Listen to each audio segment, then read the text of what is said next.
بسم الله الرحمن الرحیم. به نام خدای بخشنده و مهربان، به نام حضرت توست که هر چه داریم هم از لطف بی انتهای اوست. سلام علیکم، وقت شما بخیر بینندگان عزیز، همراهان ارجمند شبکه قرآن و معارف سیما، شمایی که اهل یاد خدا هستید. ممنونم از اینکه همراهی میکنید با ما لحظاتی که منتهی میشه به اذان ظهر به افق تهران و این دمدمای لحظات ناب استجابت دعا. ما از حرم شریف امامین عسکریین در سامرا پیش روی شما هستیم و توفیق این رو داریم که مثل روزهای گذشته از اینجا یاد خدا رو به شما تقدیم بکنیم. لطفاً همراه ما باشید. اجازه بدید تلیعه برنامه از حضور یکی از ذاکران اهل بیت عصمت و طهارت علیهم السلام استفاده ببریم. جناب حاج هاشم تهرانی که با ما هستند، بهشون سلام عرض میکنم و زیارت قبول میگم. حاج خیلی خوش آمدید. سلامت باشید. زیارت بر شما همه عزیزانم قبول باشه ان شاء الله، مبارک باشه. نوش جانتون. زیارت بزرگوارید. امامین عسکریین بزرگوارید. خدمت شما عرض بکنم که بینندگان ما هر روز ابتدای برنامه زیارت 40 رو زمزمه میکنن. گفتیم حالا شما که تشریف دارید با زیارت 40 ان شاء الله ادای احترام بکنیم به ساعت نورانی سید الشهدا علیه السلام. باعث افتخار بنده است. در خدمتیم آقا. بسم الله، بفرمایید. بسم الله الرحمن الرحیم. السلام علی ولی الله و حبیب. السلام علی خلیل الله و نجیب. السلام علی صفی الله و ابن صفیه. السلام علی الحسین المظلوم الشهید. السلام علی اسیر الكربات و قتیل العبرات. اللهم انی اشهد انه ولیک و ابن ولیک و صفیک و ابن صفیک، الفائز بکرامتک، اکرمته بالشهاده و حبوته بالسعاده و اجتبیته بطیب الولاده و جعلته سیدا من الساده و قائدا من الغاده و ضائدا من الضاده و اعطیته مواریث الانبیاء و جعلته حجة على خلقك من الاوصیاء فآذر في الدعاء ومنح النصح وبذل مهجته فيك ليستنقذ عبادك من الجهالة وحيرة الضلال، وقد توازر عليه من غرته الدنيا وباع حظه بالأرض الأدنى وشرى آخرته بالثمن الأوكس وتغطرس وتردى في هواه وأسخطك وأسخط نبيك وأطاع من عبادك أهل الشقاق والنفاق وحملة الأوزار المستوجبين النار فجاهدهم فيك صابرا مهتسبا حتى سفك في طاعتك دمه واستبيح حريمه. اللهم فلعنهم لعنا وبيلا وعذبهم عذابا أليما. السلام عليك يا ابن رسول الله. السلام عليك يا ابن سيد الأوصياء. أشهد أنك أمين الله وابن أمينه. اشد سعيدا ومضيت حميدا ومت فقيدا مظلوما شهيدا وأشهد أن الله منجز ما وعدك ومهلك من خذلك ومعذب من قتلك وأشهد أنك وفيت بعهد الله وجاهدت في سبيله حتى أتاك اليقين فلعن الله من قتلك ولعن الله من ظلمك ولعن الله أمة سمعت بذلك فرضيت به. اللهم إني أشهدك أني ولي لمن والاه وعدو لمن عاداه بأبي أنت وأمي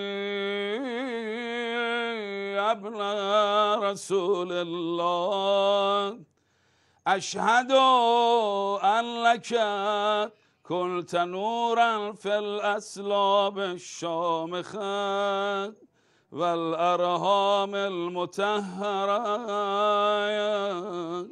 لم تنجسك الجاهلية بأنجاسها ولم تلبسك المدلهمات من ثيابها وأشهد أنك من دعائم الدين وأركان المسلمين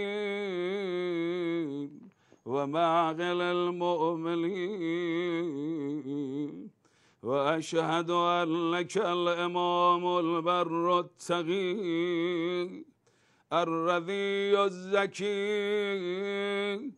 الهادي المهدي وأشهد أن الأئمة من ولدك كلمة التقوى وأعلام الهدى والعروة الوثقى والحجة على أهل الدنيا وأشهد أني بكم مؤمن وبإيابكم موقن بشرائع ديني وخواتيم عملي وقلبي لقلبكم سلم وأمري لأمركم متبع ونصرتي لكم مؤدب حتى يأذن الله لكم فمعكم معكم لا مع عدوكم صلوات الله عليكم وعلى أرواحكم وأجسادكم وأجسامكم وشاهدكم وغائبكم وظاهركم وباطنكم آمين رب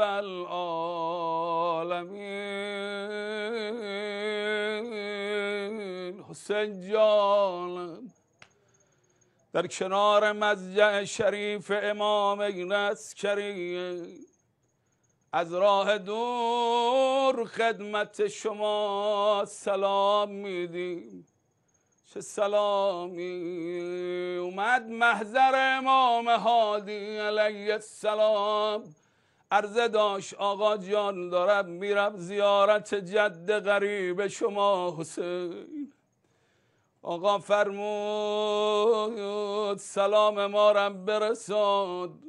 چقدر غریب امام هادی علیه السلام، رفتی زیارت جد غریبمون، سلام مارم برسان. حالا ما کنار مضجع شریف امام هادی علیه السلام، از قاب تصویر شما عزیزان دلتون پر میزنه برا زیارت. اونایی که الان آماده میشن برای مسیر مشای اربعین بیان زیارت، حظ و بهره ببرن. همه میخوان برن کربلا، اما من یک کاروان سراغ دارم. قافل سالار آقا امام سجاد فرمودم به جان تو دورای مدینه و کربلای کجا بریم؟ به جان کربلا بریم یا مدینه؟ فرموده باشه عزیز برادرم تو حجت خدای، اما دلم برا حسینم تنگ شده. اگه میشه بریم کربلا. اومدن کربلا، چه کربلایی یه بار دیگه تاریخ تکرار شد. قریبه به 40 روز قبل تا از کنار ابدان شهدا عبورشون دادن، مثل برگای خزان زده روی زمین افتادند. هر کسی بدنی رو بغل کرده بود، اما بمیرم نازدانه ابی عبدالله دیدن رفت، داره خیره خیره نگاه میکن یا صاحب الزمان. آخ بمیرم سال کرد عمتی آزانش و من، این بدن کیه دیگه؟ عمه اینطور فرموده باش آزانش و ابیک، تا فرمود بدن بابای غریبت خودش رو بدن انداخت. چه کردن؟ دختر داغدار رو با تازیانه از بدن بابا جدا کردن. یاد اون روزا افتادن تا رسیدن کربلا، خودشون رو روی زمین انداختن. هر کسی یه قبری رو بغل گرفته، اما بمیرم دیدن عمه سادات یا صاحب الزمان آجرک الله. خود شما فرمودید وقتی اینطور گریه میکنم که بدل دموع دماس، یکی از اون مصیبت ها مصیبت عمه جانم زینبه. آخ بمیرم روزانو به سمت قبر آمد، قبر رو بغل گرفت، صدا زد از آن روزی که از کویت برادر جان سفر کردم.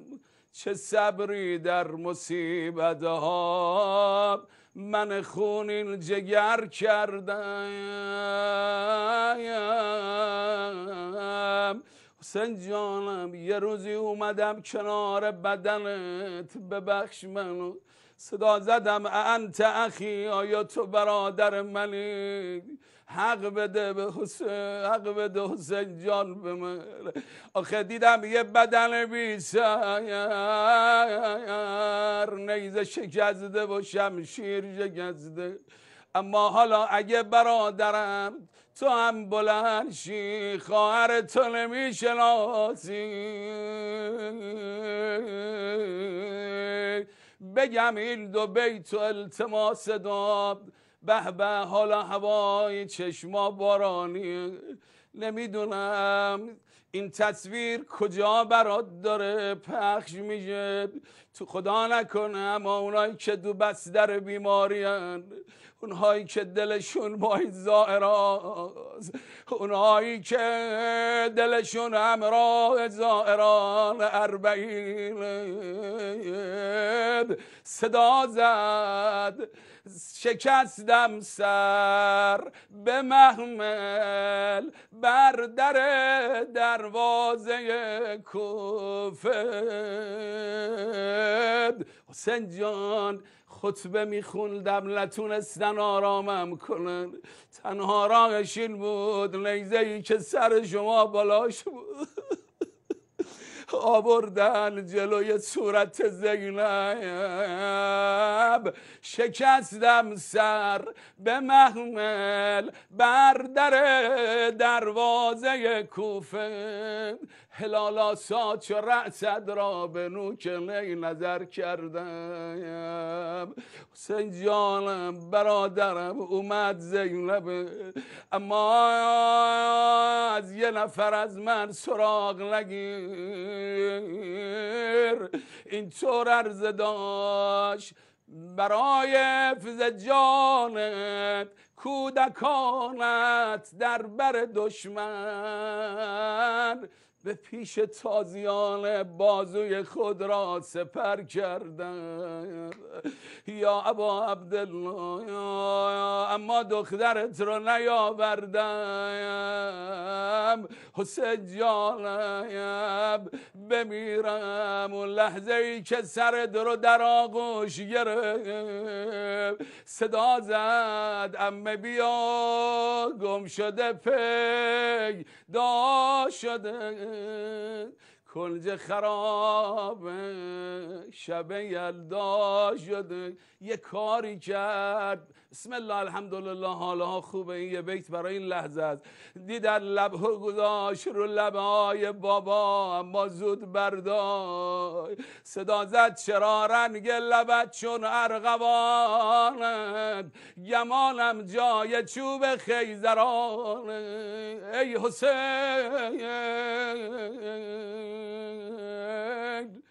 حسین جانم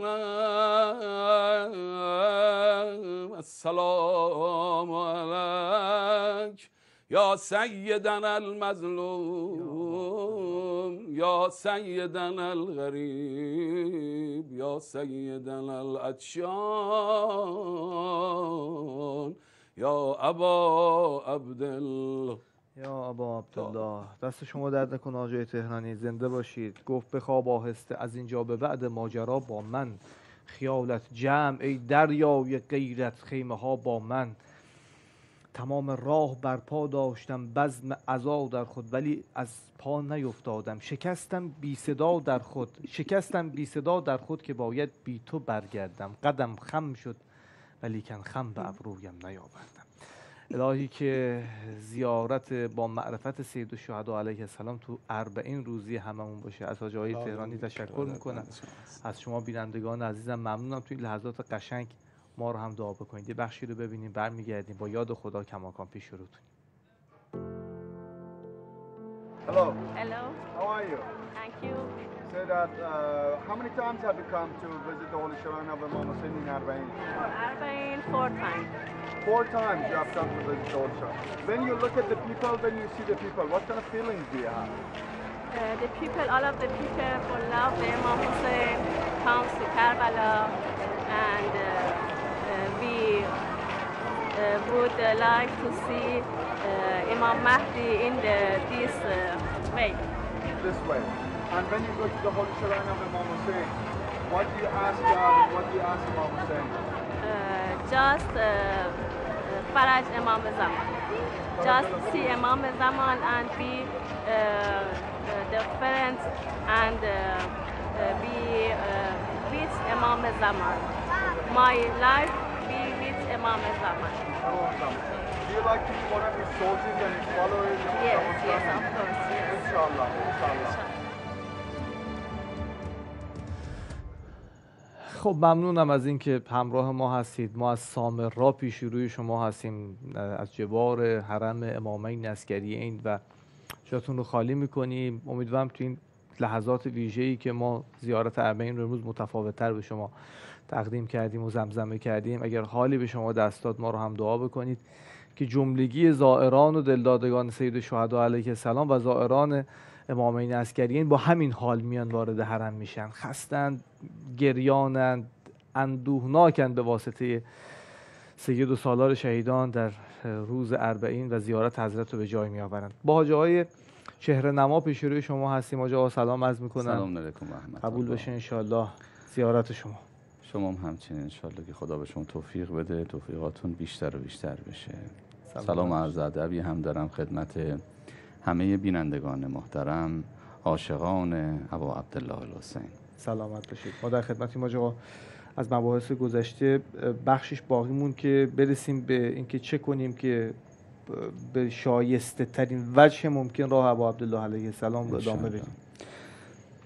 بحث ما در جلسه گذشته در این زمینه بود که یکی از ویژگی های مؤمنین اینه که اینها سرعت در انجام کار خیر دارن. به تعبیر قرآن می‌فرماد که مؤمنان یسارعون فی الخیراتن، اصلا سرشون درد میکنه برای کار خیر، میدونن دائما کجا باری زمین مونده برن اون رو بردارن. بی تفاوت نیستن نسبت به مردم، نسبت به گرفتاری دیگران، اصلا اینطور نیست. تمام عمر خودشون رو جوری دارن طراحی میکنن که در این مسابقه خوبی ها که قرآن فرمود سارعوا الی مغفرة من ربکم بشتابید، یا قرآن فرمود سابقوا فی الخیرات، مثلا در این مسابقه سبقت بگیرید برسید به اون مقام السابقون السابقون، اینها گوی سبقت رو از دیگران رو بودند. مؤمنین اینطور عمل میکنن. اما نکته اینجاست که ما وقتی میخوایم کار خیر انجام بدیم کارهای خیر زیادی در مقابل ماست. ما که فرصت نمی کنیم همه کارهای خوب رو انجام بدیم. طبیعتاً باید انتخابی عمل بکنیم. اینی که تشخیص بدیم چه کاری میتونه در این عمر کوتاه ما رو رشد بده، با سرعت در مسیر قرب ما رو پیش ببره، این خیلی اهمیت داره. یکی از مواضعی که شاید بشه از این مسیر تشخیص داد چه کاری مهمه، اینی که تأکید اهل بیت ببینیم رو چه موضوعیه. در جلسه گذشته عرض کردم وجود نازنین امام صادق فقط سلام الله علیه، حالا اهل بیت دیگه‌ای هم در همین زمینه روایاتی دارن، فقط از ناحیه امام صادق سلام الله علیه صدها روایت در مورد اهمیت زیارت ابا عبدالله، اهمیت پیوند خوردن با جریان ابا عبدالله. حتی میخوام بگم در مورد جزئیات واقعی کربلا صدها روایت داریم که داره نشون میده تحلیل واقعی کربلا خیلی اهمیت داره، از این جهت که نشون میده فرصتها برای رشد چطوری برخی یه دفعه از یک فرصتی به نام واقعی عاشورا استفاده کردن برای رشد. چه موانعی در مسیر رشد انسان هست که برخی نتونستن از این موانع عبور بکنن، در مقابل ولی خدا صف کشی کردن. تمام اینها در روایات یک به یک نشان داده شده. اگر امام صادق سلام الله علیه رجزی میاد از رجزها رو شروع میکنه بیان کردن، امام صادقی که وقتش خیلی محدوده، امام صادقی که آمده برای بشریت در طول تاریخ و طول زمان برنامه طراحی بکنه، ریل گذاری بکنه، بگه در این بستر حرکت بکنید. اگر امام صادق داره حتی رجز میخونه، میگه ببین فلان یار ابا عبدالله الحسین در روز عاشورا این رجز رو خون، حتما نکته‌ای داره اون رجز، یعنی به همین هم حضرت اعتنا داره. این واقعی عاشورا، این واقعی کربلا، این نهضت ابا عبدالله الحسین یک جریانیه که برای انسانسازی ظرفیت‌های بسیار بزرگی رو میتونه ایجاد بکنه. من حالا از این منظر میخوام چند تا نکته رو عرض بکنم که چطور اهل بیت اهتمام داشتن به این که یاد این واقعه باقی بمونه و چطور در نقطه مقابل جریان مقابل اهل بیت سعی کرده این عبادت زیبای ابا عبدالله الحسین در طول تاریخ خاموش بشه. این خیلی مهمه. اونا مسکوت نموندن ها. فکر نکنید که در نقطه مقابل اهل بیت در طول تاریخ نشستن و اجازه دادن خیلی راحت این جریان و نهضت ابا عبدالله الحسین ترویج بشه، تشویق بشه. اگر ما امروز داریم در این پیاده روی 40 این صحنه زیبای عبادت پیاده روی 40 رو ترسیم میکنیم و نصرت میکنیم امام حسین رو و داریم با این پیاده روی پیام عاشورا، پیام این حرکت ابا عبدالله رو به عالم منتقل میکنیم، همیشه تاریخ این فرصت نبوده ها، اصلا اینطور نیست. حالا من از همین منظر میخوام ورود بکنم به بحث. امام صادق سلام الله علیه که من عرض بکنم امام صادق وقتشون خیلی زیغه، اصلا حضرت فرصت این رو ندارن که بخوان مثلا بیان بفرمایید که حتی یک نکته نابجا داشته باشن. انقدر زمانشون کوتاهه که یه وقت شخصی مثل عنوان بصری میاد سراغ حضرت، ازش درخواست میکنه یه فرصت کوتاهی به من بدید، چند نکته من بگید. در تاریخ داره که امام فرمودن که انی رجل مطلوب، من فرصت ندارم. اصلا جواب ندادن به راحتی بهش. چقدر میره میاد اصرار میکنه حضرت چند بند در مورد بحث اخلاق مثلا یا فراگیری علم به او نکته بگن. این میخوام نشان میده که زمانی که حضرت میخواد بگذاره و چند صد روایتی که الان به دست ما رسیده، من در جلسه گذشته عرض کردم بلکه هزاران روایت بوده که امروز از اون موسوعه و تراث روایی ما یه بخش اندکیش به ما رسیده. از اینها وقتی روایات رو میکشیم بیرون میبینیم صدها روایت فقط از ناحیه امام صادق رسیده. این نشون میده این بستر واقعی کربلا و حادثه عاشورا خیلی در حوزه انسان سازی، تمدن سازی، جامعه سازی اهمیت داره که امام اینطوری روش تمرکز کرده. بله. از همین منظر من چند لایه کارهایی که با وجود نازنین فقط امام صادق در این حوزه انجام دادن رو عرض میکنم. بعد در نقطه مقابل جریانهای مخالف اهل بیت رو میگم چطوری وارد شدن. شما ببینید دائما حضرت میفرمان اذکروه فی کل وقتن، وجود نازنین ابا عبدالله رو در همه زمانها یاد بکنید و خودشون هم اتفاقا تعلیم میکردن. چرا حضرت میگه اذکروه فی کل وقتن؟ یعنی داره نشون میده دارالشفا اینجاست، جای دیگه نرید، دردهاتون رو اینجا میتونید دوا کنید.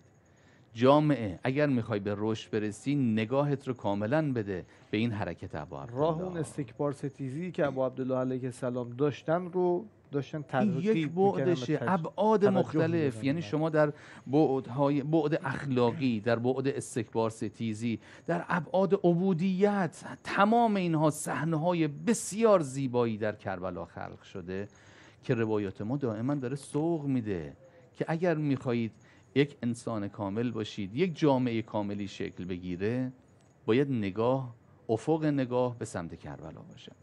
از این منظر امام صادق سلام الله علیه ببین تشویق‌های خیلی عجیبی دارن، خیلی زیاد.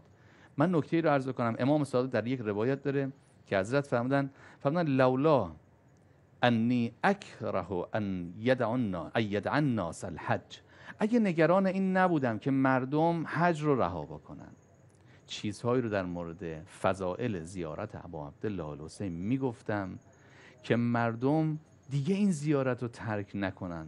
به تعبیری نگرانم بازار حج یه خورده کساد بشه، نگران اینم. اینقدر این زیارت ابا عبدالله عظمت داره. خود وجود نازنین امام صادق سلام الله علیه نه فقط اینها رو بگن، بلکه در حوزه عملی هم خودشون ترغیب میکردن، خودشون بساط روزه به تعبیر ما دایر میکردن. دائما میگفتن این چراغ نباید خاموش بشه. کی داره حضرت این کارو میکنه؟ زمانی که شما فقط نام اهل بیت، نام امیرالمؤمنین رو بخوای بیاری، باهات برخورد شدید میکنه در دستگاه بنی امیه. به راحتی نمیگذره. سعید ابن جبیر یکی از اصحاب خاصه، یکی از زهاد برتره، نامش در میان زهاد برتر تاریخ بردن. این سعید ابن جبیر رو یه وقتی حجاج ابن یوسف فرا خوند، گفت بیا اینجا ببینم، شنیدم از علی دفاع میکنی، علی میکنی به تعبیر ما، این چه حرفیه، این چه چیزیه؟ گفت باید اعلام براءت بکنی. گفت اصلا من یه همچین کاری نمیکنم. همین سعید ابن جبیر، این زاهد بزرگ رو سفره انداختن در میان قصر اون. این مرد الهی رو فقط به جرم حمایت از امیرالمؤمنین که دائما بر لبانش ذکر امیرالمؤمنینه و در اون مسیر داره حرکت میکنه، سرش رو جلوی دیگران بریدن. و عجیبه سعید در آخرین لحظات لبخند به لبش بود. حجاجی که اون رو کشته، تاریخ میگه دائما بیتاب میشد، یه دفعه بلند میشد از خواب، میپرید میگفت مالی ول سعید ابن جبیر، من چرا با سعید ابن جبیر این کارو کردم؟ فقط این نبوده، شما یحیی ام طویل رو ببینید، برادر رضایی امام سجاد سلام الله علیه، فقط به جرم این که از امیرالمؤمنین دفاع میکنه، فقط به جرم این که محبت امیرالمؤمنین در قلبشه، ایشون رو گرفتن، دستاشو قطع کردن، پاهاشو قطع کردن، به فجیع ترین وجه به شهادت رسوندن. چقدر شما شنیدید در زندان‌های حجاج این اتفاق می‌افتاد. میخوام عرض کنم فضایی نبود که شما راحت بتونید از ابا عبدالله الحسین صحبت بکنید. تو این خفقان در طول تاریخ ذکر ابا عبدالله، ذکر فضایل امیرالمومنین هزینه داشته برای مردم. بسیار. یعنی یکی حالا ان شاء الله عمری باشه من در جلسات آینده عرض خواهم کرد که چطوری دستگاه خلافت اموی، عباسی و امثال اینها هزینه ایجاد میکردن برای مردم که اینا نیان سراغ اهل بیت. حالا ببین تو این فضای سنگین امام صادق یه دفعه میاد مجلس سوگواری برپا میکنه. خب حضرت مگه نمیدونه این هزینه داره؟ دعوت میکنه دیگران رو به این که برید حتما به زیارت ابا عبدالله. من حالا این نکته مجلس سوگواری رو عرض بکنم. در تاریخ حالا ما مکرر داریم یک شخصی به نام عبدی. این عبدی آدم خیلی بزرگیه، شاعریه که ممحض در اهل بیت و شعر در مورد اهل بیت میگه که در اون روایت شریف فرمود علموا اولادکم شعر عبدی، که به عبدی شعر، به فرزندانتون اشعار عبدی رو یاد بدید. در متن ما زیاد شعر داره. آدم فوق العاده ایه. اتفاقا یکی از شعرای قدیره که مرحوم علامه امینی در القدیر یه بابی رو برایشون باز کرده. آدم خیلی فوق العاده ایه. در روایت داره که یه وقتی عبدی وارد شدن بر امام صادق، به محض اینکه حضرت دیدن عبدی اومدن فرمودن که پرده بزنید. حالا امام صادقی که عرض کردم عنوان بصری یک عالم بزرگه، وقتی میاد ازش میگه آقا یه نکته علمنی، یه خورده از اون چیزایی که خدا به تو یاد داده به منم یاد بده. عالمه، شخصیت بزرگیه. حضرت من وقت ندارم. حضرتی که به اون این رو میگه بلا فاصله عبدی شاعر که میاد میفهمان که شروع کن یه پرده بزنید. ام فروه مادرشون رو، ام فروه رو صدا بزنید بیاد بشینه اون ور پرده. زنان میان اون ور پرده. حضرتی که فرصت نداره و باید برای تاریخ برنامه ریزی بکنه، برای انسانیت برنامه ریزی بکنه، ساعتها میشینه پای روضه عبدی. بعد عبدی شروع میکنه. در اون روایت میگه که تا عبدی شروع کرد فرو جودی به دمعک المسکوب، تا این رو شروع کرد که ام فروه با اشکات از من استقبال کن، صدای شیون از اون ور پرده از این ور از مجلس بلند شد. حضرت حالا خفقان رو ببین چجوریه. میخوام بگم تو این اوضاع حضرت روزه میگه نباید ترک بشه، مجالس سوگواری نباید ترک بشه. دیدن که امام صادق یه دفعه فرمودن الباب، مردم پشت در جمع شدن، برید بگید که کسی از فرزندان ما بیهوش شده، قش کرده، بیتاب شده و ما داریم برای او شیون میکنیم. یعنی تقیه تا این حد نگران کننده است. اما تو این فضا هم حضرت فرمود نه، نباید ترک بشه نام ابا عبدالله. این که من عرض میکنم لحظه لحظه حضرت دارن تشویق میکنن شیعه رو به این ارتباط گیری. خب شما شنیدید داوود رقی میگه اومدم خدمت امام صادق. ببینید این که من عرض میکنم هم در حوزه علمی هم در حوزه عملی دائما دارن حضرت ارجاع میدن جامعه شیعه رو به ارتباط گرفتن با ابا عبدالله. داوود رقی میگه وارد شدن برای حضرت یه مقداری آب گرفتن بخورن. آب رو که اومدن بخورن فاستعبر، حضرت یه شروع کردن گریه کردن، اشک حمام صورتشون رو گرفت. همینطور که اشک میریختن به من رو کردن فهمیدن که داوود خدا لعنت کنه قاتلان جدم ابا عبدالله رو. بعد فهمیدن داوود، ببین این پیام برای تمام شیعه است، برای تمام تاریخه. فهمیدن داوود هر کسی که جرعه آب برداره شروع کنه به نوشیدن، وقتی که این آب رو میخوره سلام بده بر جد ما و قاتلینش رو لعنت بکنه. خداوند به ازای همین کاری که کرده، این کاریه که روزمره چقدر میتونه تکرار بشه، چجور داره پیوند ایجاد میکنه حضرت. این یاد ابا عبدالله نباید از بین بره. حضرت اگه کسی این کارو بکنه خداوند به ازای همین یه کاری که کرد شاید تو چشم ما خیلی ساده باشه بله. اما حضرت داره نشون میده که این از اون کارهای بسیار فوق العاده است. ارتباط گیری با ابا عبدالله. فرمودن اگه کسی این کارو بکنه خداوند به ازای این کارش 100,000 حسنه بهش عطا میکنه، 100,000 گناه و سیئه رو محو میکنه و 100,000 درجات او رو رفیع میکنه. این که گذشتگان ما دائما تشویق میکردن، تا آب میخوردن میشستن شروع میکردن السلام علیک یا ابا عبدالله، خدا رحمت کنه مرحوم شیخ عباس قمی رو. من یه وقتی شنیدم ایشون چایی میخوردن، چایی که میخوردن نه آب خنک، چایی که میخوردن اشک میریختن، گفتن السلام علیک یا ابا عبدالله، خدا لعنت کنه قاتل این حسین رو. بعد هم در کربلا همین آب داغ هم نبود، شروع میکردن اشک ریختن.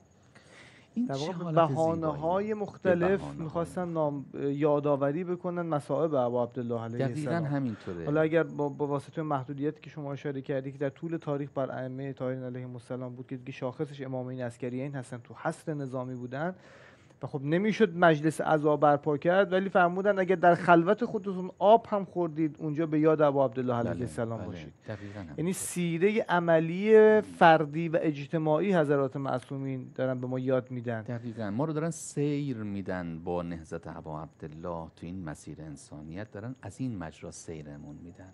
یعنی این مجرا خیلی فوق‌العادگی داره. هر کسی ارتباط بگیره اون روایت امام رضا رو داشته باشیم سلام الله علیه که حضرت فرمودن که حتی محزون میشید، میخواد گریه بکنید، ببین حالاتیه که دائم داره برای ما رخ میده ها. آب خوردن حالت دائمی ماست، محزون شدن، اشک ریختن، مصائب زیاد برای ما رخ میده. حضرت فرمودن که اگر میخوای گریه بکنی ان کنت باکیان، اگه میخوای گریه بکنی فبکل الحسین، سری گره بزن به ابا عبدالله. ارزش کار یه دفعه فوق العاده میشه. فرزند از دست دادیم، دوست از دست دادیم، مصیبتی اصلا به ما رسیده، به محض اینکه محزون میشیم فهمیدن یه دفعه گره بزن این حالت رو به ابا عبدالله الحسین، رشد تو از این مجرا یه دفعه شروع میشه. اون گریه‌ای که میتونست خیلی برای تو اون اثر نداشته باشه، به محض اینکه گره میخوره به ابا عبدالله فوق العاده میشه. اما نکته ای رو بگم، در نقطه مقابل خب دستگاهی که نشسته، طاغوت‌ها، شیطان میدونه اینجا ظرفیت ایجاد میکنه، خب کوتاه نمیاد.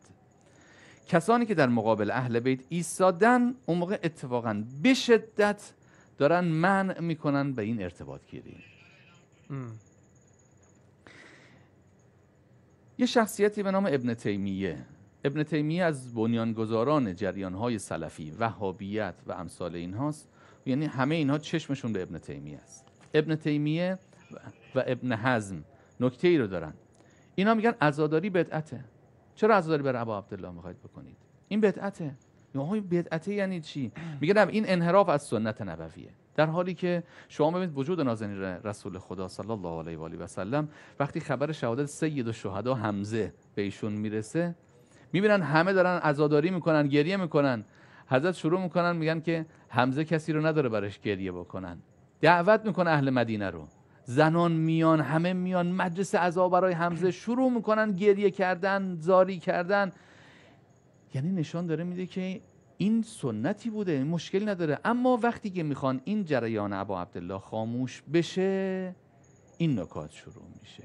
حالا انشالله در فرصت هایی که در پیش داریم من نکات دیگه رو عرض کنم. دست شما درد نکنه، خیلی ممنونم از شما. در تاریخ داریم که چون به حمزه سید الشهدا علیه السلام اشاره کردید شما، رسول خدا برای اینکه سنت بشه، چون این ابن تیمیه و این وهابی ها حتی به زیارت اهل قبور هم اعتقادی ندارن، پیامبر صلی الله علیه و آله و سلم از مدینه حرکت می‌کردن خارج از مدینه احد، منطقه احد که جنگ شد و قبر مطهر سید الشهدا حمزه سید الشهدا علیه السلام اونجاست، میرفتن پیاده چند روز در هفته رو اونجا زیارت میکردن و برمیگشتن. این نکته‌ای که حالا فرمودید من سریع عرض بکنم. ببینید اهل سنت همه اینطور نیستن ها. بله، اهل سنت ارادت دارن، عزاداری دارن. اتفاقا یکی از علمای بزرگ اهل سنت سبکی یک کتابی داره، شفاء السقام.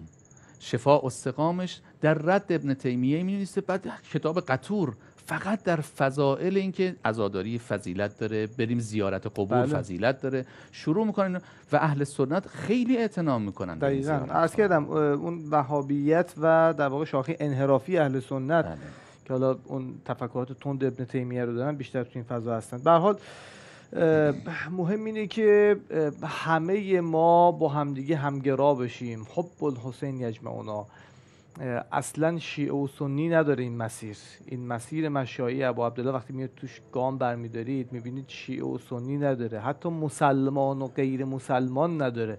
خیلی ها اصلا توی فضای اسلام نیستن، در دایره دین اسلام هم نیستن، اما از کشورهای خارجی دیگه میان به واسطه آزادگی و آزادمردی ابو عبدالله علیه السلام پا میگذارن به سمت کربلای معلی. خیلی حرکت عجیبی است این زیارت اربعین که فوج دلدادگان ساحت نورانی سید الشهدا علیه السلام خودشون از اقصا نقاط دنیا میرسونن به این نقطه و کانون عشق و محبت دنیا که برای ما عشق ابا عبدالله علیه السلام. انشالله گوارای وجودتون باشه. از حاجا خیلی ممنون و سپاسگزارم. ما در حرم شریف امامین عسکریین در سامرات دعاگوی شما هستیم و نایب الزیاره شما هستیم. شما هم ما رو دعا بکنید و همه زائران سید الشهدا علیه السلام رو که سالمین و غانمین به کشور و اوطان خودشون برگردند. در این لحظات نورانی اذانگاهی ایران ما رو هم دعا بفرمایید. از همتون التماس دعا دارم. بدرود. خدا نگهدار.